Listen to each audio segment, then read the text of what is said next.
Olá, tudo bem? Vamos começar mais um Conversando sobre o Evangelho, agora no capítulo 5, Bem-aventurados os aflitos. Esse é um capítulo bem grandão, que a gente vai dividir em duas partes. A primeira parte falando sobre a passagem do Evangelho, né, e as primeiras mensagens de Kardec, e depois falando sobre as instruções dos Espíritos. Bom dia, Lígia Simões. Vamos começar então a nossa conversa? Vamos lá, bom dia, Pedro Simões, animada para conversarmos sobre o capítulo 5.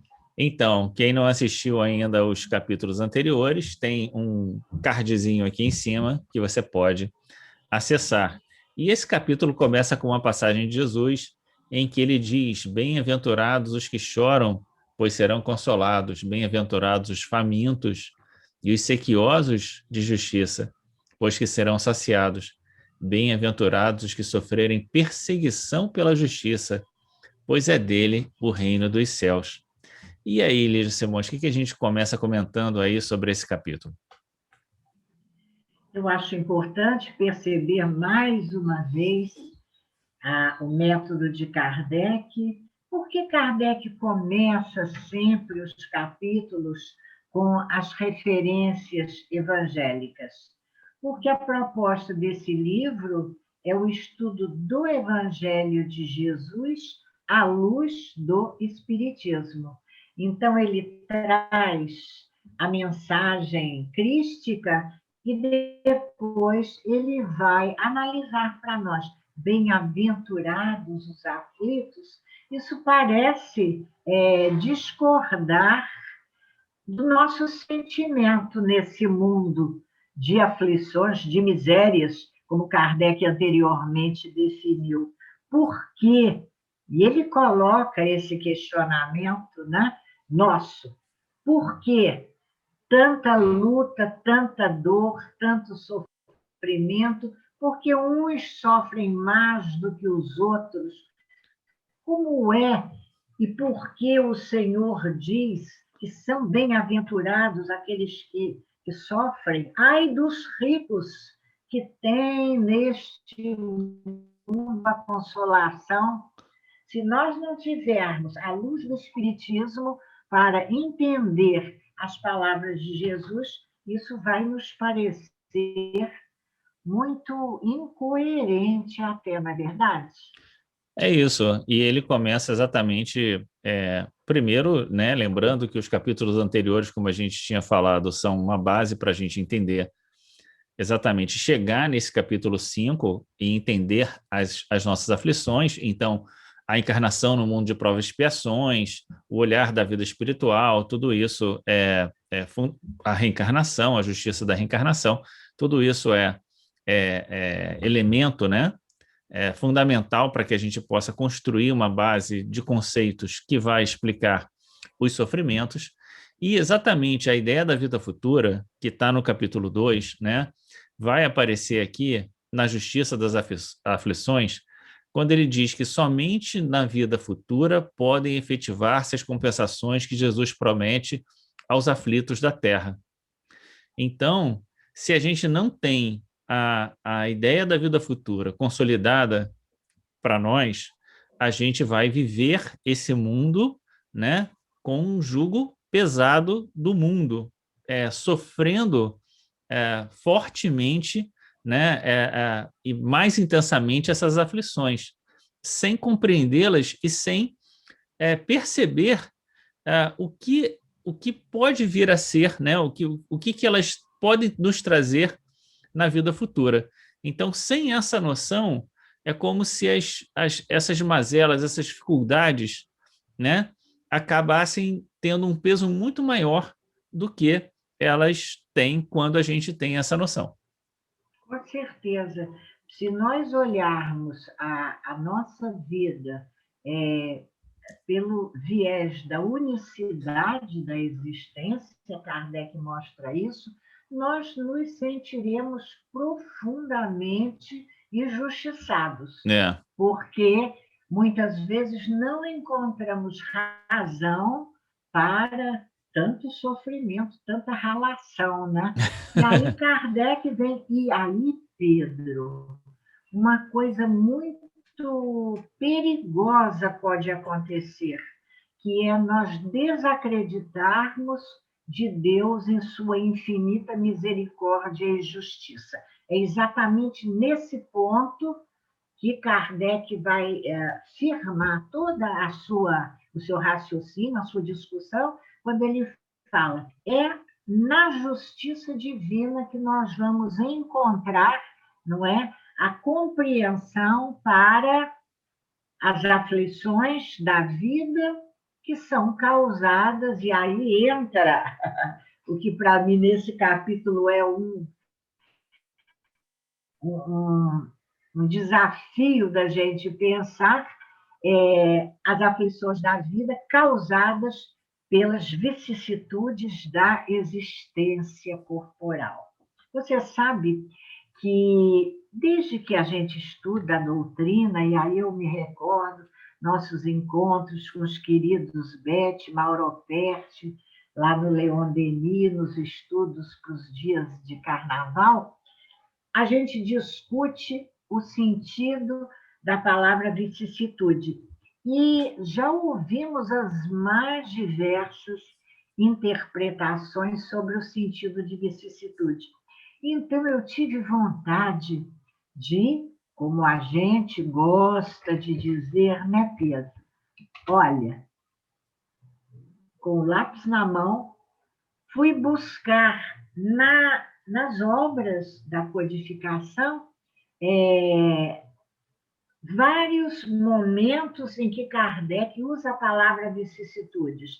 Aliás, nesse capítulo, 3, 4, 5 vezes, ele firma essa ideia de vicissitudes, mostrando para a gente que as nossas aflições, é um ponto de partida, são decorrentes dessas vicissitudes. Quer saber o que eu pesquisei? Ou quer me dizer qual é a sua impressão sobre isso? A minha impressão sobre isso, eu vou dizer. Depois você diz. Tá bom. É aquela que está na questão 399 do Livro dos Espíritos. Para que as pessoas possam acompanhar essa questão 399, eu vou colocá-la aqui na tela, para que as pessoas possam ver essa... Você está vendo aí a questão 399? Estou vendo. Então, nessa questão 399, a pergunta é a seguinte: sendo as vicissitudes da vida corpórea expiação das faltas do passado e, ao mesmo tempo, provas para o futuro, segue-se que da natureza de tais vicissitudes se possa deduzir o gênero da existência anterior? Então, veja. Muito boa. Na pergunta, a gente tem 3 elementos importantes que eu coloquei aqui com cores diferentes. A ideia da vicissitude como expiação do passado, prova para o futuro e um meio de nós deduzirmos o gênero da nossa existência. Ou seja, por aquilo que nós passamos de dificuldades, porque o sentido no dicionário de vicissitude é instabilidade revés. Então, ele tem um sentido... Eu procurei também. Pois é, ele tem um sentido de as coisas não estarem exatamente muito regulares, e o sentido de revés é o sentido negativo. Então, quando você pensa que as coisas vão indo bem e tem ali algum né, um tropeço ali no caminho. Então, ele coloca que talvez... Fala. Quando as coisas nos surpreendem. Isso. Saem diferente daquilo que estava na nossa previsão. Isso. A gente prevê uma vida que a gente vai determinar o que vai acontecer na nossa vida de acordo com a nossa vontade. E a vida nos surpreende. É a imprevisibilidade, a instabilidade. É isso. Com sentido negativo. Não é instabilidade para o melhor, é estabilidade para a dificuldade. Então, veja, ele colocou 3 elementos: expiação, provas e gênero de existência. Aí os espíritos vão responder. Muito frequentemente, Ou seja, muito frequentemente o quê? As vicissitudes corpóreas são esses elementos, né? Muito frequentemente. Pois cada um é punido naquilo que pecou. Ou seja, não dá para definir vicissitudes como uma coisa geral para todo mundo.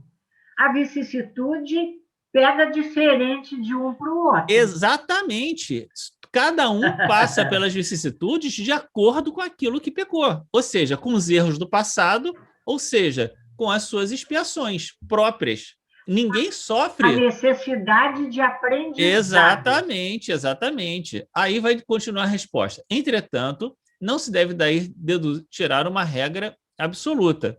As tendências, porque ele está referindo aqui também a questão de ser uma indicação do passado, né? Isso. As tendências instintivas são um indício seguro, né? Então, as tendências instintivas, junto com as vicissitudes, são as marcações para a gente entender, pelo menos de forma genérica, o que nós fomos na vida passada. Pelas dificuldades que você enfrenta e por aquilo que você traz no seu interior, você pode mais ou menos saber, não, claro, pormenores da vida passada, né? Mas onde está o seu problema, o problema que você precisa resolver nessa vida. E aí ele vai dizer... Você vai perceber a qualidade do seu espírito, vai falar de uma maneira bem delicada. Olha, ou a coisa você não é. Olha o que você está passando. Olha então, bem. Então ele vai continuar dizendo aqui, os espíritos, né, vão continuar dizendo. Pois as provas, porque passa o espírito, tanto se referem ao futuro quanto ao passado. Então, elas são... toda vicissitude é também uma prova, mas nem toda prova é uma vicissitude, ou uma expiação, não é?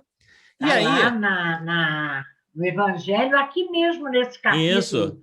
Aí mais para frente está lá. Então, o que é vicissitude? A vicissitude são essas instabilidades da vida que cada um vai ter, os reveses da vida que cada um vai ter de acordo com aquilo que do sentido, né, do cabimento da sua vida, né? Mais para frente, na nota de Kardec, a essa questão, ele vai dizer aqui, as vicissitudes da vida corpórea são, ao mesmo tempo, expiação das faltas passadas e provas para o futuro. Elas nos purificam e nos elevam se a suportarmos com resignação e sem murmurar. Né? Por quê? Se murmurar, é porque você não está confiando na justiça de Deus. E a falta tá se sentindo injustiçado. Exatamente, exatamente. E as injustiças, quando Kardec seleciona a parte de Jesus, ele diz: bem-aventurados aqueles que são perseguidos pela justiça. Porque é uma aparente injustiça do mundo, é uma injustiça do mundo, né? Não é aparente, é uma injustiça do mundo, mas para você, na sua existência, ela é só uma correção de rota, né? É uma correção de rota, é aquilo que você precisa se ajustar, entender. Então, ela aparece como injustiça, ela é uma injustiça do mundo, mas ela é para você um aprendizado, ela faz parte dessas expiações, essas vicissitudes que vão recair sobre a sua vida. Aí, continua Kardec. Fantástica essa resposta. Continua Kardec. A natureza das vicissitudes e das provas que sofremos também nos pode esclarecer sobre o que fomos e o que fizemos. Então, né, aquilo que ele está falando sobre identificar o passado. Do mesmo modo que nesse mundo julgamos os atos de um culpado pelo castigo que lhe inflige a lei. Então é isso. Não sei se você tem alguma outra interpretação sobre vicissitude. Não, eu vou só acrescentar, não tem outra interpretação. Pena que eu não mandei para você aqui os textos que eu selecionei, porque, olha, eu estive ali, rastreei com você, porque eu comecei meu raciocínio com, olha, a 984 do Livro dos Espíritos, quando vem o questionamento da nossa insatisfação diante das vicissitudes. Puxa, isso é uma punição? As vicissitudes 900 são e quanto? punição? 984. Deixa eu ver se eu encontro aqui. E aí eu vou falando enquanto você procura, mas tem Tá. coisa mais importante. Os espíritos dizem, não é punição, não, são provas para expiação das faltas cometidas e estão de acordo com a lei de justiça, não é? Aqui Então, são olha lá, provas impostas por Deus impostas por Deus, ou que que vós mesmos muitas vezes nós escolheste como espírito, escolhemos, expiação, para expiação das faltas cometidas, isso, né? e, sobretudo, para que a lei de justiça, que está mais adiante aí, a Aham. que lei de justiça, sobretudo a lei de justiça se cumpra. Então, afasta a ideia da injustiça. Mais uma vez, reforçando o que Kardec vem firmando para nós nos capítulos anteriores, a importância de nós confiarmos neste Deus e nesta justiça. É o Aí passado que você o foi pune, né? para... É o passado que o pune.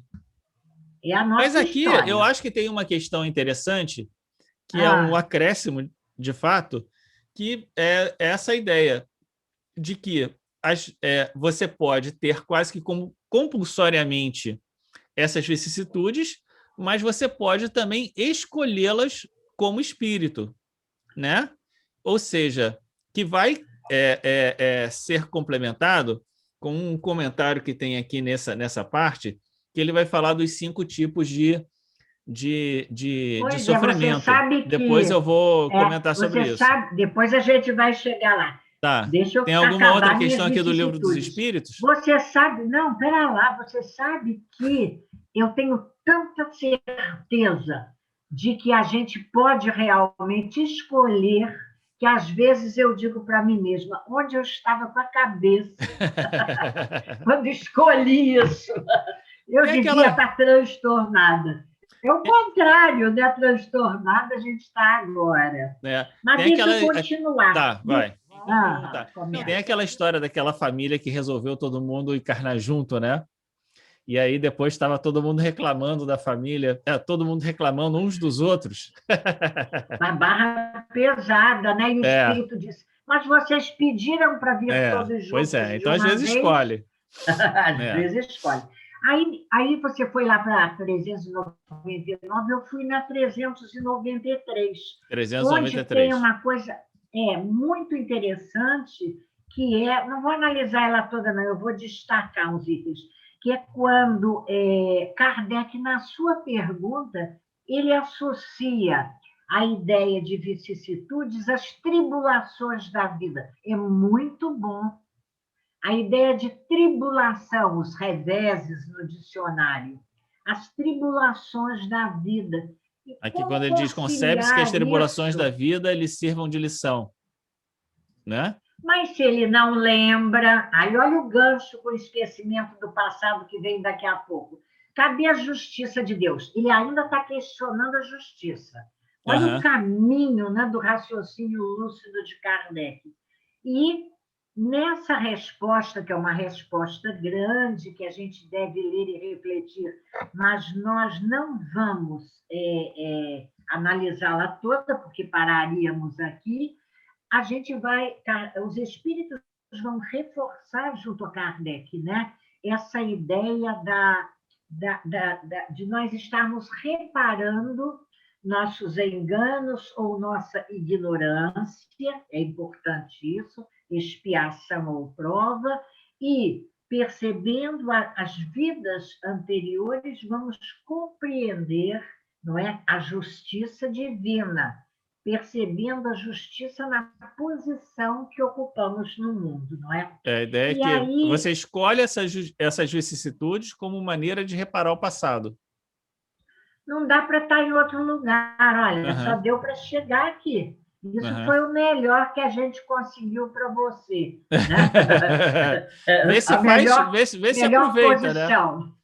Vê A se gente quer aproveita. sempre estar lá, né, no primeiro lugar, né, dos carros de corrida, mas às vezes está em 10º, em 20º. Dá graças a Deus por isso.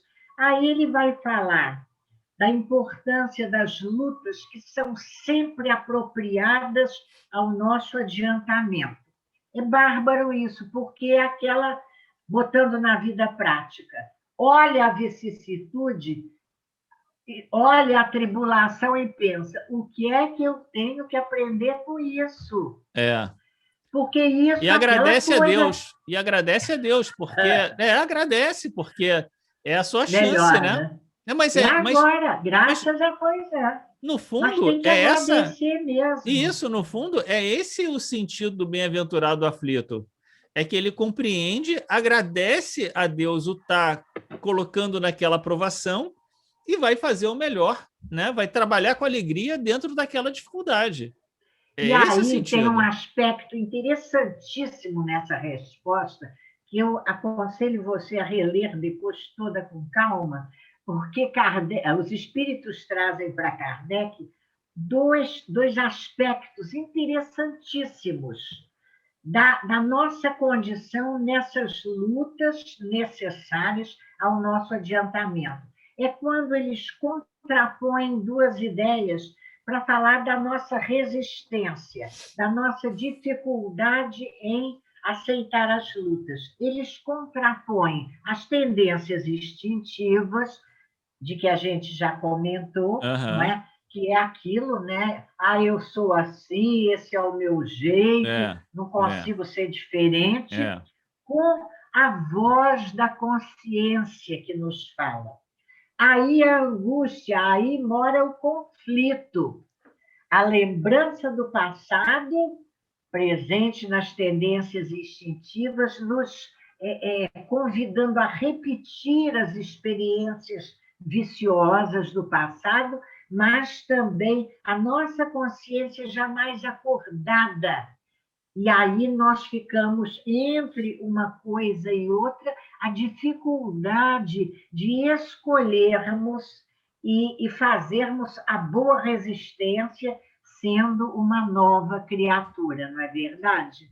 É isso aí. Agora, vou dizer para você, show de bola é a gente ir ao céu e ao inferno, no capítulo 5 também, como o nosso capítulo de hoje, onde Kardec vai discorrer exatamente sobre aflições e vicissitudes, e ele diz para nós, as vicissitudes que experimentamos são uma correção temporária e uma advertência quanto às imperfeições que precisamos eliminar de nós mesmos. São para a alma lições de experiência, ocasionam incessantes lutas, e a luta é boa, porque ela desenvolve as nossas forças e as nossas faculdades intelectivas e morais. Por essas lutas, a alma se retempera no bem. E o prêmio da vitória está onde, Pedro? Onde? Diga-me lá. A conclusão. Onde estará o prêmio da vitória? Na vida futura? Na vida espiritual, claro, diz Kardec, onde a alma entra radiante e triunfadora, como soldado que se destaca da refrega para receber a palma gloriosa. Gente, se a gente não se animar com essa expectativa, com essa esperança do futuro, olha... Estamos perdendo tempo aqui.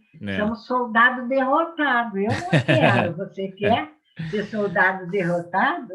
A grande questão é a ideia. Resolvemos as vicissitudes. Pronto. Resolvemos. Tá esclarecido, né? Parar com essa história de que vicissitude é pegar a fila de banco, não, né? Como se falava antigamente, né? É verdade. Uma vicissitude. Então, é a necessidade do corpo. Não é necessidade do corpo. Não, pois é, mas havia também essa interpretação. São essas contingências da vida material. Tem que comer, tem que isso, tem que aquilo. Não. É aquela história, dois irmãos que cada um vai ter a sua vida, cada um vai ter as suas vicissitudes. Um consegue emprego rápido, outro fica desempregado, um As aparentes desigualdades. Exatamente, exatamente. E que cada um vai trilhando ali o seu cadinho, vamos dizer assim, né? É isso aí. Agora vamos passar para as causas das aflições, justiças das Pois aflições, é, as causas porque atuais, porque a gente Kardec... passou já metade do nosso tempo só para falar das vicissitudes. mas isso era muito importante. Vamos embora, vamos para frente. As causas atuais, Kardec, ele coloca, não dá espaço para dúvida. É, Interroguem friamente as suas consciências. é, Interrogue friamente, e você vai ver que você foi imprevidente, desordeiro, não soube limitar seus desejos, é. não teve moderação, fez excesso de todo gênero, não deixa espaço para piedade, autopiedade, não é? Para dizer que nós somos, muitas vezes, grande parte, nessa nossa vida atual, nós somos, agora mesmo, os causadores de nossos próprios infortúnios. E botamos a culpa na má estrela, no cosmos, na má fortuna e mil outras razões, não é isso? O que eu gosto de Mas, pensar sobre isso é assim, é quando a gente olha o que Kardec indica como causas anteriores das aflições, aí a gente tem noção do que sobra para ser causa atual, entendeu? Então ele vai dizer não, aqui, ó, explica melhor. vou explicar melhor. Então ele diz Eu assim, pensei que fosse o contrário. não, Quando a não, gente não, não, percebe não, as causas da vida atual, não. não. Então, Observando que Kardec fala sobre as causas passadas, a gente consegue perceber que sobra muita coisa. Então, a maior parte dos nossos sofrimentos é causado por nós agora. Então, vamos aos exemplos de Kardec das aflições da vida passada. Perda de entes queridos que são amparo da família. Não é perda de ente querido sim, por outras razões. É quando é amparo da família. Você ficou órfão, por exemplo, né? é. É isso. Acidentes que nenhuma previsão pudesse impedir. Os reveses da fortuna que frustram as previsões. Ou seja, são grandes acontecimentos que simplesmente acontecem na nossa vida e que não acontecem cotidianamente. Eles Sim, acontecem como grandes marcações da nossa vida, sobre as quais a gente não tem nenhuma chance de escapar disso, certo? E que vão certo. marcar a nossa existência. É como se tivesse um antes e um depois. É como a família, que tinha uma pessoa que era o arrimo da família e perde essa pessoa. Ali criou né, um antes e um depois dessa história. A maior parte das nossas dificuldades não se encaixa nesse tipo de situação.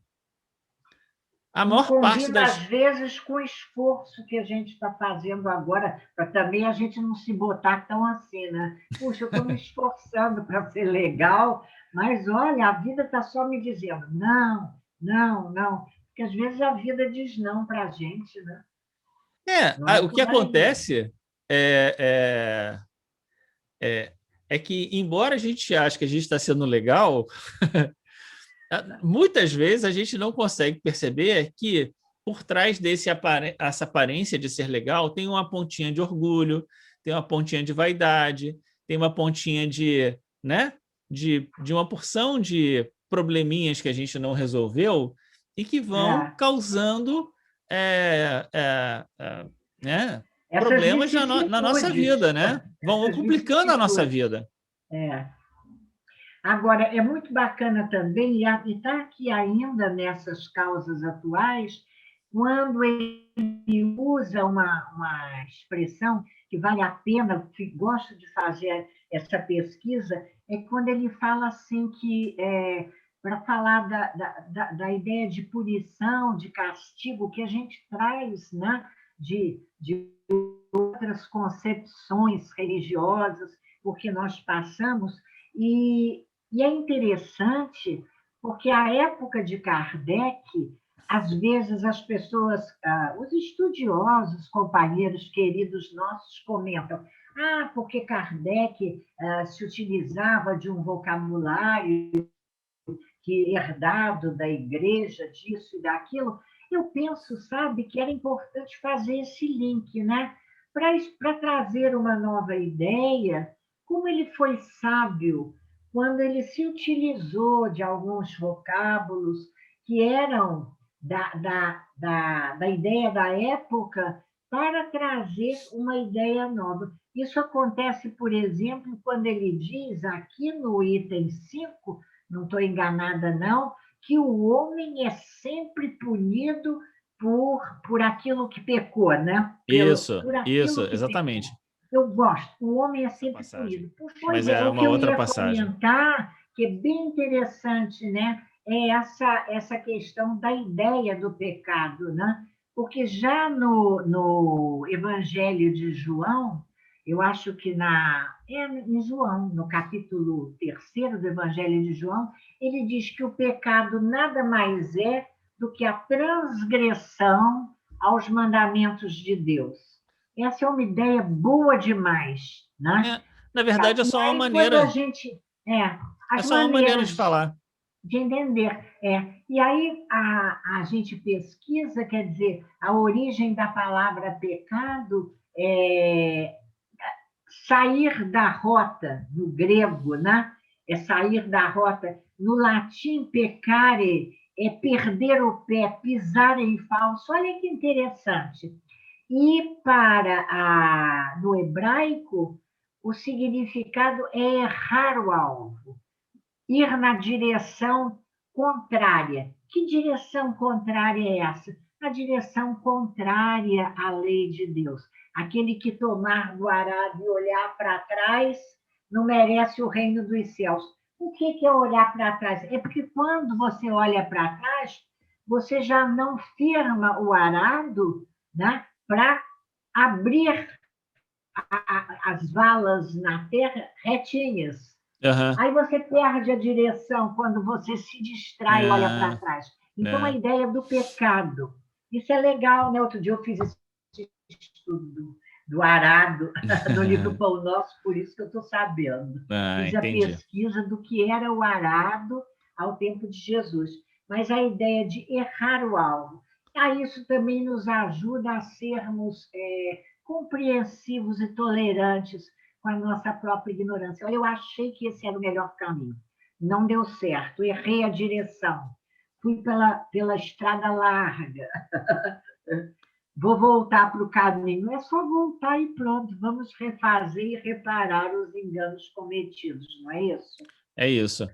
Esse capítulo, a gente já está aqui chegando no esgotando finalzinho. O nosso tempo, Tem duas coisas que eu queria comentar. Uma eu vou comentar só rapidamente, a outra a gente pode falar um pouquinho ainda mais, que são aqueles 5 tipos de sofrimento que eu tinha comentado, né? Uhum. E depois a questão da resignação, que eu acho que é um tema também que a gente não pode deixar de, pelo menos, falar alguma coisa. Importantíssimo. Eu só vou passar por esses 5 tipos e deixar que depois cada um que queira procurar lá no Evangelho, eu vou colocar aqui embaixo a referência certinha, ele vai falar de uma justiça distributiva, que é um termo que ninguém usa e que, na verdade, é o termo que está aqui no Evangelho para falar da lei de ação e reação. Né? Porque lei de ação e reação não tem no livro dos Espíritos lei de reação e reação. Né? Essa é uma noção que a gente criou, mas no conjunto das leis de Deus lá, não tem a lei de ação e reação. A gente lei deriva... de responsabilidade é uma... Não, sim. Né? É algo que a gente deduz. Exatamente. E aqui ele chama isso de justiça distributiva. Depois tem as tribulações impostas, as tribulações escolhidas, as provações e o sofrimento missionário. São os 5 tipos que ele coloca aqui. E depois, quem quiser, vou botar novamente aqui embaixo bota a referência. A referência, para ler a mensagem e marcar ali e perceber qual a diferença entre esses tipos de sofrimento. Sofrimento. Exatamente. Na verdade, não é de sofrimento, é de aflição, porque há uma diferença entre sofrimento e aflição ou dificuldade, né? Porque sofrimento é a maneira como você vive aquela dificuldade. Com certeza. Né? Com Por isso que Jesus certeza. diz bem-aventurados os aflitos e não bem-aventurados os sofredores. E diz que há o bem e o mal sofrer. Exatamente, porque o sofrer é a maneira como você vive a aflição. Né? É isso. É aquela passagem de Paulo, em tudo somos atribulados, mas não angustiados, perplexos, mas não desanimados. Né? Vamos falar agora sobre a resignação, o último pontinho aqui para a gente terminar a nossa conversa. Lindo, vamos.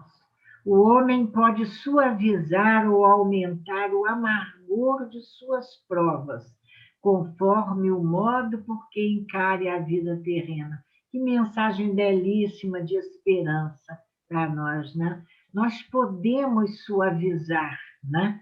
É a canção prece, vive a vida com alegria, sem melancolia, sem grande aflição. Né? Ah, que lindo, mas não é? Essa passagem depois, tem uma continuação. Ele diz assim, o homem pode sofrer mais ou menos conforme encare a vida terrena. É preciso olhá-la pelo prisma da vida espiritual. Exato. A grande questão de consolação e de resignação é você saber aquilo que a gente estava comentando sobre a vicissitude. Ninguém sofre por um mal que não cometeu. Então, se a gente passa por alguma dificuldade, é porque isso tem sentido com a nossa vida. E isso dá uma calma, uma resignação, no sentido de pensar, bom, é aquilo que a gente já tinha comentado, então o que eu vou fazer a partir daí? Né? É isso aí. Tem cabimento, como dizem os espíritos no Livro dos Espíritos. Está passando por isso, tem cabimento. Vamos fechar deixando uma mensagem, né, para nós e para aqueles que possam, porventura, nos ouvir, quando lá no finalzinho do item 13º, Kardec diz que essa certeza da vida futura, esse olhar, né, para o futuro próximo, sentindo mais ditoso, a possibilidade de ser mais ditoso, isso nos sustenta e nos anima. E aí ele termina dizendo, olha só, daí tira ele uma calma e uma resignação, tão úteis à saúde do corpo quanto à da alma. Eu adorei isso, porque a gente que vive nesse mundo material tão preocupado, né, com a saúde do corpo, isso é bom, não é? Às vezes, nos exercícios, nas vitaminas, nas dietas, reeducações alimentares e tal, às vezes a gente não percebe que é possível também alimentar o nosso corpo de saúde a partir da nossa atitude espiritual, de como a gente se sente diante da vida, né? Vivendo com alegria, encarando com tranquilidade as lutas, sem questionar a justiça divina. Pena que isso não faz a gente emagrecer. Mas olha só, ele vai exatamente, antes de colocar essa frase, que é tira daí a calma, a resignação tão úteis, ele vai dar quatro, vamos dizer assim, pontos. Contrapontos negativos. Não. Ele vai dizer, não é contraponto negativo, não. Ele vai dizer 4 coisinhas que a resignação nos ajuda, né? Ou que a gente pode fazer nesse processo de resignação. Ele vai dizer, reduza a importância das coisas desse mundo. Sim. Que é a abnegação, o desprendimento das coisas materiais, o espiritualizar-se, que a gente já falou nas vezes passadas. Modere seus desejos. Opa. Contente-se com a sua posição sem invejar a dos outros. Atenue a impressão dos reveses e decepções que experimente. Aí que ele vai concluir dizendo, daí tira a calma e a resignação. Então, evita, como ele diz no final, evita de voluntariamente se condenar à tortura e aumentar as misérias e as angústias de sua curta existência. O Kardec é demais, né? Ele pega pesado mesmo. veja que, se você se lembra, eu tinha falado que a existência era curta, né? Olha, Kardec está falando que a existência é curta. Lembra que eu falei num outro comentário, uma outra conversa, falei assim, não, a existência é curta, isso, existência é curta, a existência é curta, tá aí. Muito bem, vamos então terminar por aqui e na próxima semana que vem, a gente entra na parte das instruções dos espíritos.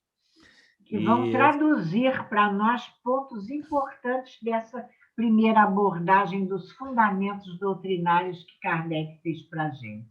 Isso. E a gente vai, então, agradecer a Deus essa oportunidade, pedindo a Deus que nos abençoe o dia, abençoe a você que está nos assistindo, a sua família, a todas as pessoas que você pensa nessa hora, e que a gente possa aprender, né, com a doutrina espírita, com Kardec, sobre resignar-se, não murmurar diante das dificuldades e aproveitá-las, né, na nossa vida, não é isso? Com certeza. É isso aí, um grande abraço, uma boa semana para você. É isso aí, até.